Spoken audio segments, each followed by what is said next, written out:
क्या सोनम वांगचुक जेल से बाहर आ सकते हैं? क्या सोनम वांगचुक की हिरासत रद्द हो सकती है? क्या सोनम वांगचुक के भाषण से छेड़छाड़ की गई?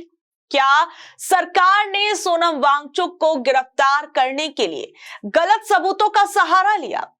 नमस्कार, मैं हूं शालिनी, आप देख रहे हैं द क्रेडिबल न्यूज। ये जो शुरुआती सवाल मैंने पूछे, दरअसल कल सुप्रीम कोर्ट के अंदर सुनवाई हुई और उसके बाद ही अब ये सवाल जो है वो उठ रहे हैं, क्योंकि सोनम वांगचुक के केस में सुप्रीम कोर्ट ने केंद्र सरकार को घेरा है और कड़ी फटकार लगाई है।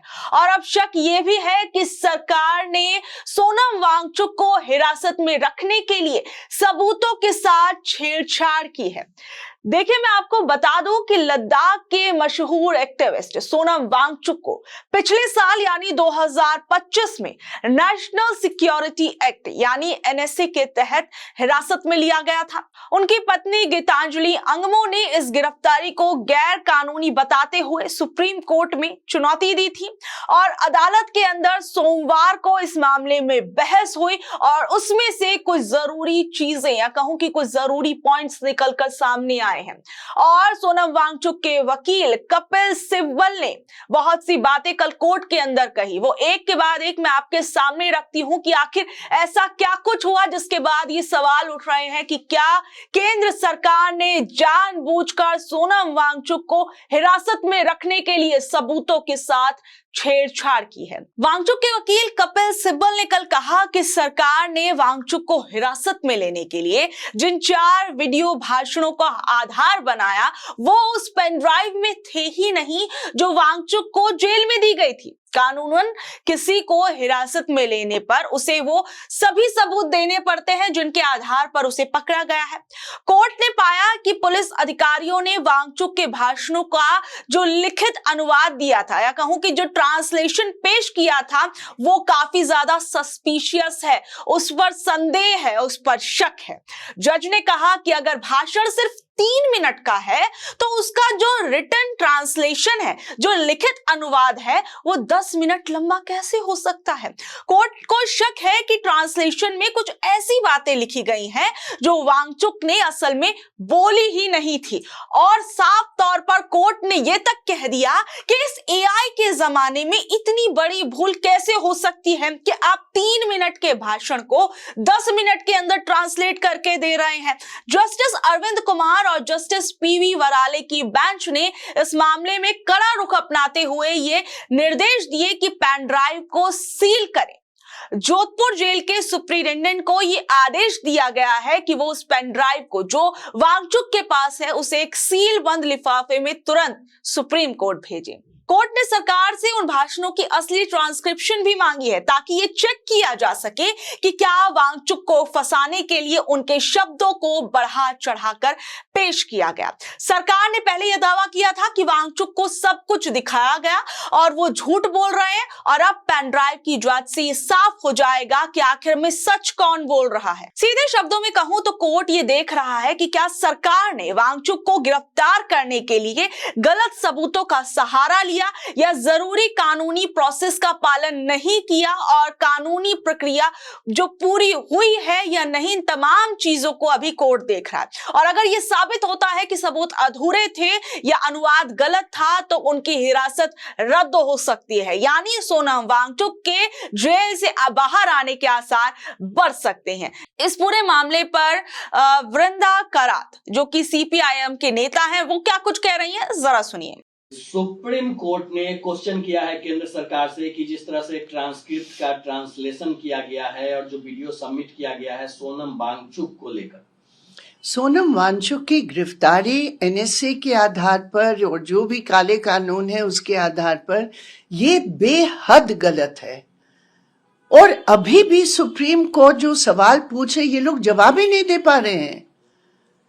और इसीलिए हमारी एक ही मांग है सरकार से कि आप तुरंत ये झूठे आरोपों को वापस लेकर आप सोनम वांगचुक को रिहा कीजिए।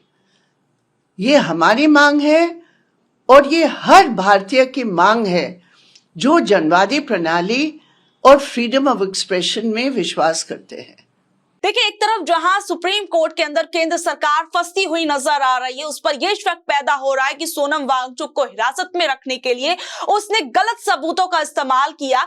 तो कहीं ना कहीं अब आने वाले समय में यह भी साफ हो जाएगा कि क्या कुछ गलतियां जो है वो सरकार की तरफ से की गई जानबूझकर सोनम वांगचुक को फंसाने के लिए।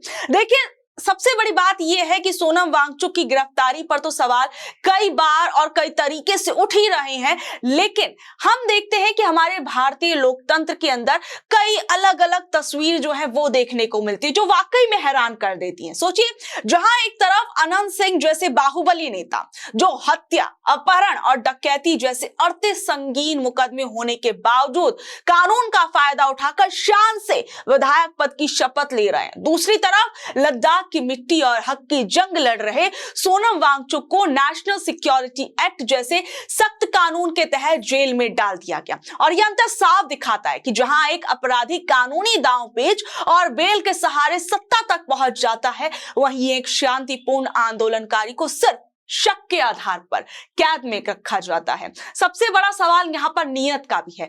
अनंत सिंह जैसे रसूखदारों के मामले में अक्सर गवाह और सबूत कमजोर पड़ जाते हैं। वांगचुक के केस में सुप्रीम कोर्ट ने खुद शक जताया है कि सरकार ने उनके 3 मिनट के भाषण को 10 मिनट में बनाकर पेश किया है ताकि उन्हें खतरनाक दिखाया जा सके। और यह स्थिति जो है हमारे सिस्टम पर बड़ा सवाल खड़ा करती है कि क्या आज के दौर में भी दागी होना सुरक्षित है और हक की आवाज उठाना जोखिम भरा है। जहां अपराधियों को कानून का लचीलापन बचा लेता है, वहीं एक एक्टिविस्ट के खिलाफ सबूत गढ़े जा रहे हैं जो आम जनता के भरोसे को तोड़ रहे हैं। हमारे देश का जो सिस्टम है उसे देखिए कि एक तरफ राम रहीम और आसाराम जैसे लोग जिन्हें कोर्ट ने बलात्कार, हत्या जैसे बेहद शर्मनाक और बड़े अपराधों में दोषी मान लिया है, यानी इनका जुर्म साबित हो चुका है। इसके बावजूद राम रहीम को आए दिन पैरोल मिल जाती है, वो जेल से बाहर आता है, वीडियो बनाता है, जश्न मनाता है और फिर वापस आराम से जेल में चला जाता है। दूसरी तरफ सोनम वांगचुक है, उन्होंने ना किसी की जान ली, ना कोई चोरी की, वो तो सिर्फ बस लद्दाख की प्रकृति और देश के भविष्य के लिए शांति से अनशन कर रहे थे। लेकिन सिस्टम का बर्ताव देखिए, राम रहीम जैसे मुजरिमों के लिए जेल के नियम इतने ढीले हो जाते हैं कि उन्हें बार बार और बाहर आने का मौका मिलता है, जन्मदिन मनाने का मौका मिलता है। वहीं वांगचुक जैसे लोग जो सरकार से उन्हीं के किए हुए वादे को निभाने के लिए शांतिपूर्ण अनशन कर रहे थे, उन्हें जेल भेज दिया जाता है। सोनम वांगचुक की मांगें जो मुख्य रूप से थी वो लद्दाख के भविष्य और वहां के लोगों के अधिकारों से जुड़ी थी। उन्होंने चलो दिल्ली जैसा शांतिपूर्ण मार्च भी किया था और उसके अंदर उनकी मांगे क्या थी? सिर्फ ये कि लद्दाख को छठी अनुसूची में शामिल किया जाए, ये उनकी सबसे बड़ी मांग थी। संविधान की छठी अनुसूची लद्दाख जैसे आदिवासी क्षेत्रों को विशेष सुरक्षा देती है। इसमें लद्दाख के लोगों की अपनी जमीन, संस्कृति और संसाधनों पर खुद फैसला लेने का हक मिल जाता है।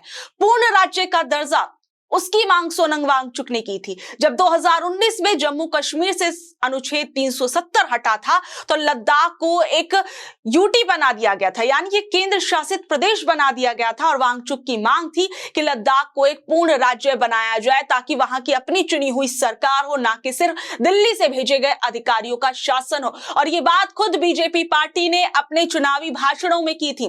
पर्यावरण की सुरक्षा की मांग सोनम वांगचुक ने की थी। वांगचुक ने कहा था कि लद्दाख के ग्लेशियर्स बहुत तेजी से पिघल रहे हैं और अगर इसे छठी अनुसूची की सुरक्षा नहीं मिली तो बड़ी कंपनियां वहां माइनिंग करेंगी और भारी उद्योग लगा देंगी, जिससे वहां का जो नाजुक पर्यावरण है पूरी तरीके से तबाह हो जाएगा। नौकरियों में आरक्षण और संसद में प्रतिनिधित्व की मांग जो थी वो सोनम वांगचुक ने की थी। वो चाहते थे कि लद्दाख के युवाओं के लिए सरकारी नौकरियों में विशेष आरक्षण हो, साथ ही लद्दाख के लिए लोकसभा में 2 सीटों की मांग और राज्यसभा में भी प्रतिनिधित्व की मांग की थी। सरकार कहती है कि उनके आंदोलन और भाषण से शांति भंग हो सकती थी या हिंसा भड़क सकती थी, लेकिन जैसा कि हमने पहले ही चर्चा की कि कोर्ट में इसी बात पर अब बहस हो रही कि क्या उनके 3 मिनट के शांतिपूर्ण भाषण को जानबूझकर खतरनाक बनाकर उन्हें जेल में रखा गया, जबकि बड़े अपराधी जो हम देखते हैं कैसे खुलेआम घूम रहे हैं। अगर आपके पास पैसा है, पावर है, अंधभक्तों की भीड़ है तो बड़े से बड़ा जुर्म करके भी क्या आप सिस्टम का फायदा उठा सकते हैं? जैसे अनंत सिंह विधायक बन गए,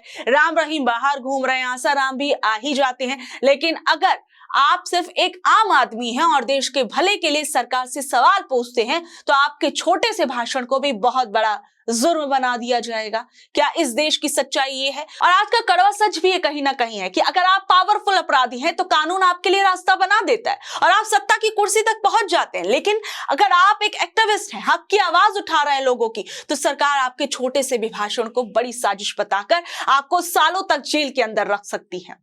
बहरहाल उमर खालिद, शर्जील इमाम जैसा केस तो हम देख ही रहे हैं और अब सोनम वांगचुक को लेकर जो कोर्ट ने कहा है उस पर आगे क्या कुछ होता है उस पर भी हमारी नजर बनी रहेगी। लेकिन अब आप लोग इस पूरे मामले पर क्या कुछ कह रहे हैं, सोच रहे हैं, नीचे दिए कमेंट बॉक्स में जरूर बताइएगा। और ऐसी अपडेट से जुड़े रहने के लिए देखते रहिए द क्रेडिबल न्यूज। मैं हूं शालिनी, धन्यवाद।